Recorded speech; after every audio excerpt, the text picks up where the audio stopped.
These are the Boston Acoustics A150 Series 2 speakers. They came out in 1984 and were available through 1985 until the Series 3 came out around 1986 or 87. Founded in 1979, Boston Acoustics is a world-renowned manufacturer of high-performance speakers. It was founded by two former Advent employees, Andy Katsados, also known as Andy Petit, and Frank Breed. The first Boston Acoustics speaker was called the A100, released in 1979. It was a floor-standing, very wide speaker, designed to minimize diffraction despite its very narrow depth.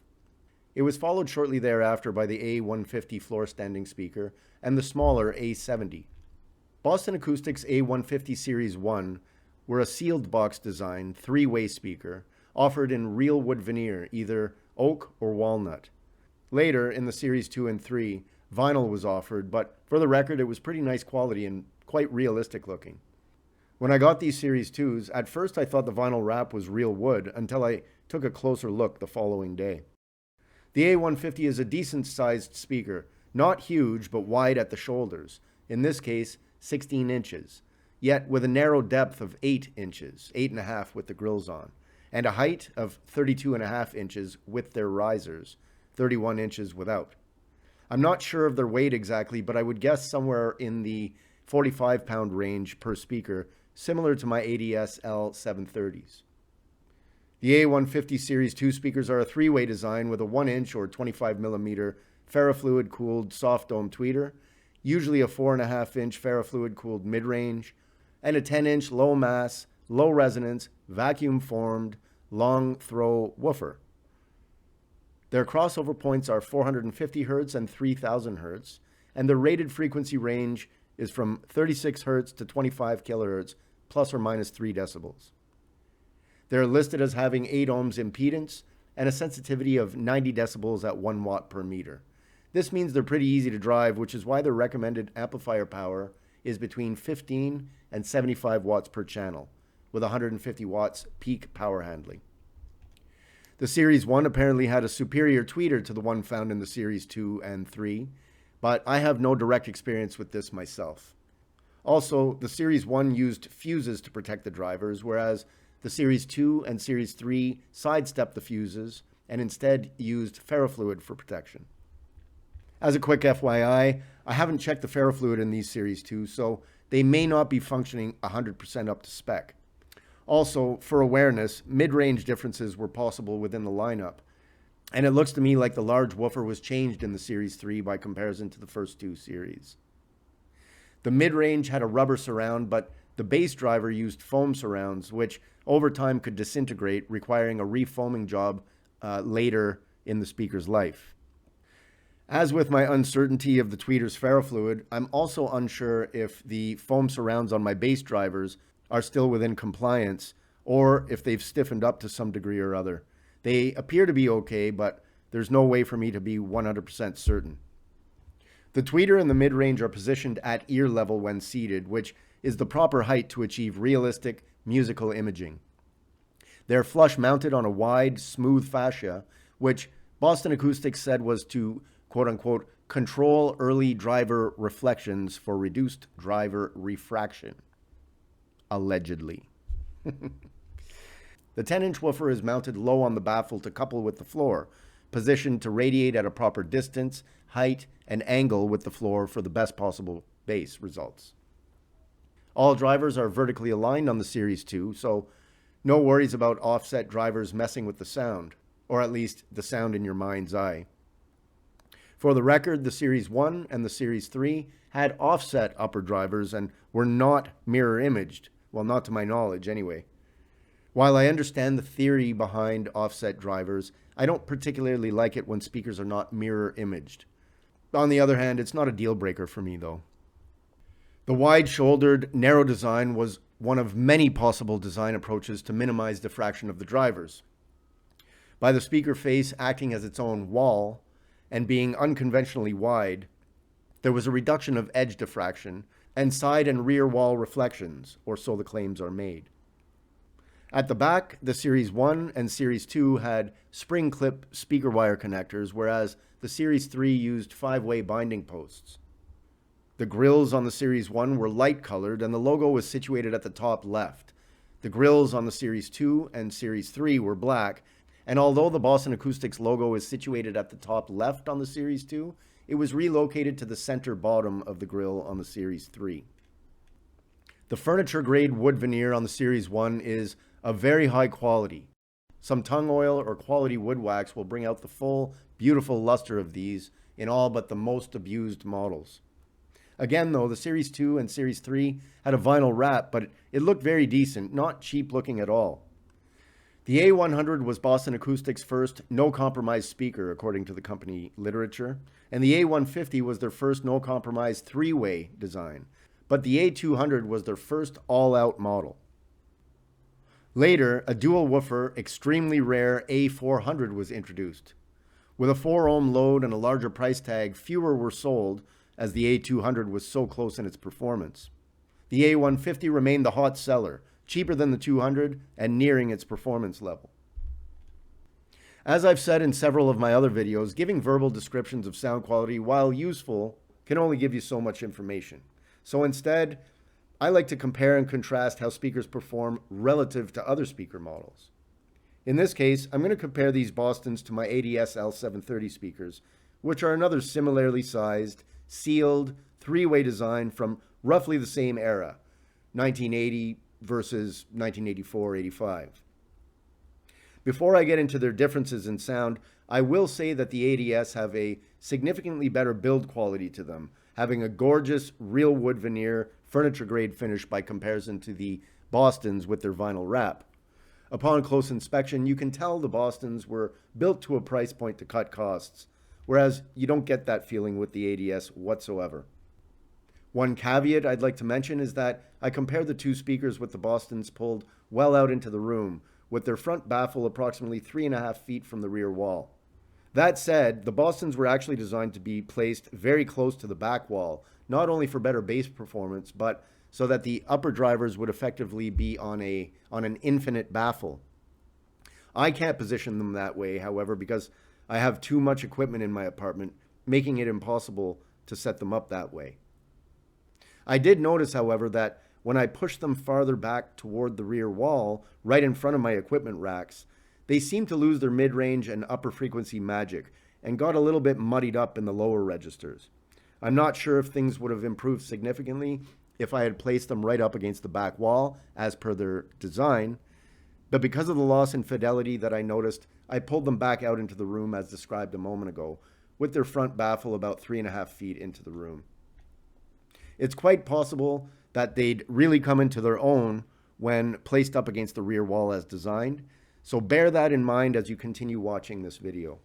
That said, I'd like you to also keep in mind that their bass performance was not optimized in my listening room, and I strongly suspect that they could perform much better in that regard, given the right circumstances. The music I listened to for this comparison is listed in the details section below.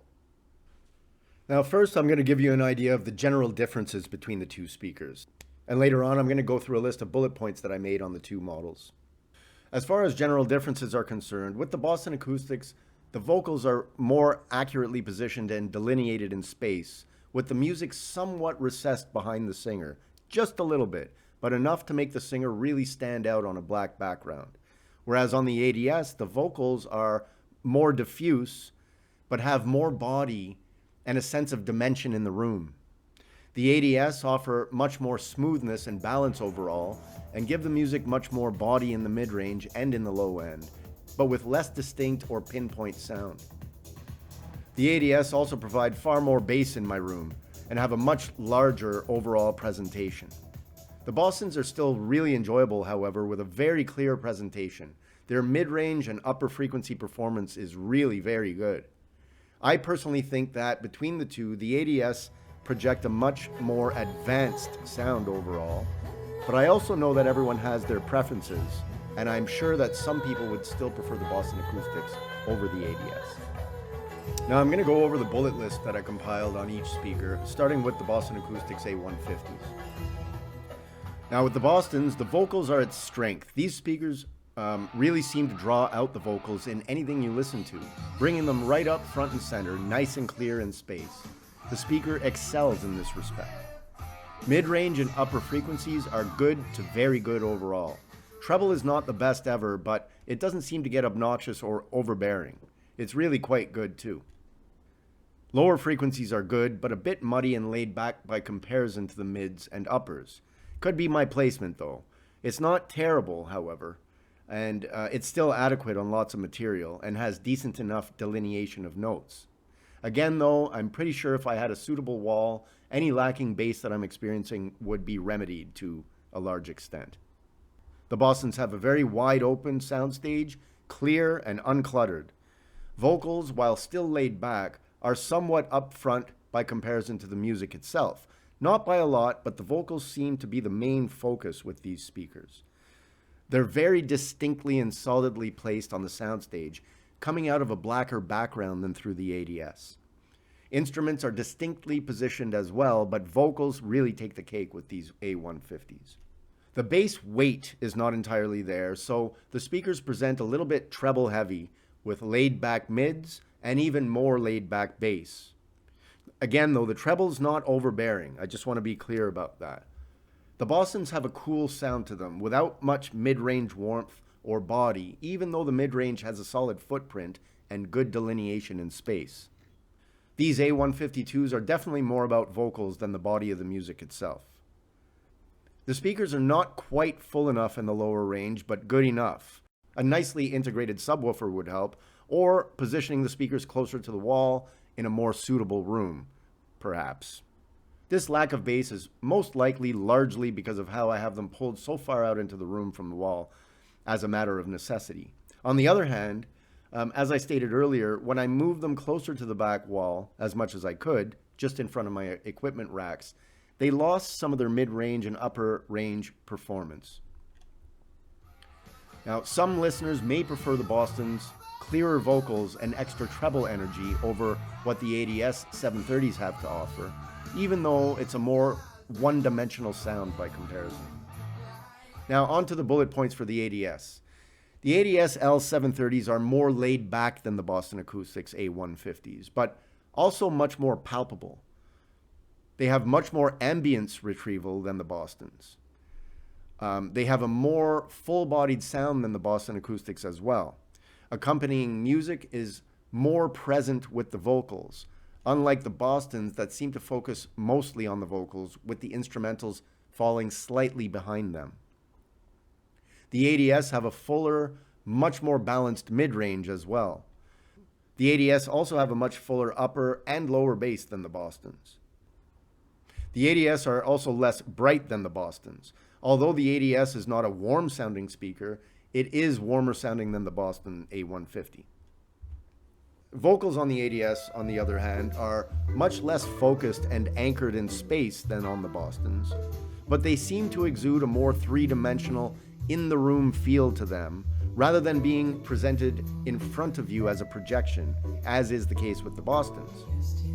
The sonic presentation of the ADS makes you feel like you're in the venue with the performers, whereas with the Bostons, it seems as though you're observing the performance in the same way you'd watch a movie.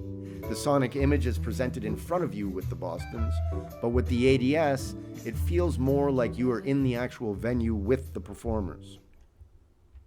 The ADS, as mentioned, are more balanced overall, but again, the Boston's performance may be skewed in this regard because of how I have them pulled so far out into the room, away from the rear wall. The ADS present a much grander scale to the music as well than the Bostons. Some people may prefer the seemingly much clearer, although more one-dimensional sound of the Bostons, along with their brighter treble, while others will prefer the greater presence and more balanced sound that the ADS speakers have to offer. Now, here are my final thoughts on this comparison between these two fine speakers. Both the Boston A150 Series 2 and the ADS L730s are enjoyable speakers. The Bostons offer a very clear but much cooler and more bare bones sound than the ADS, with less body and less bass. Again though, I'm sure the bass issue could be mitigated with better placement. I have to stress this. The Bostons present the music in front of you like a sonic projection, kind of like when you're watching a movie.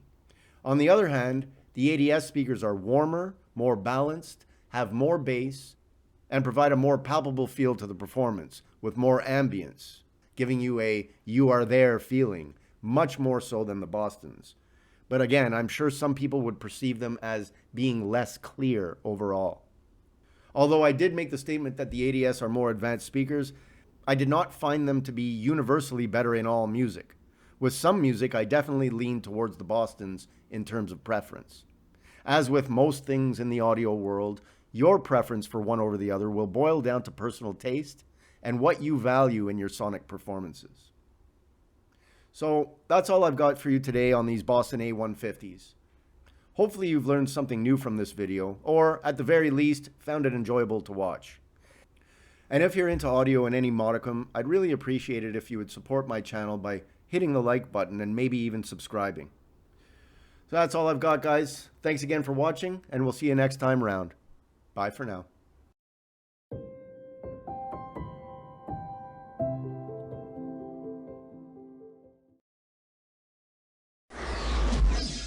Groovy.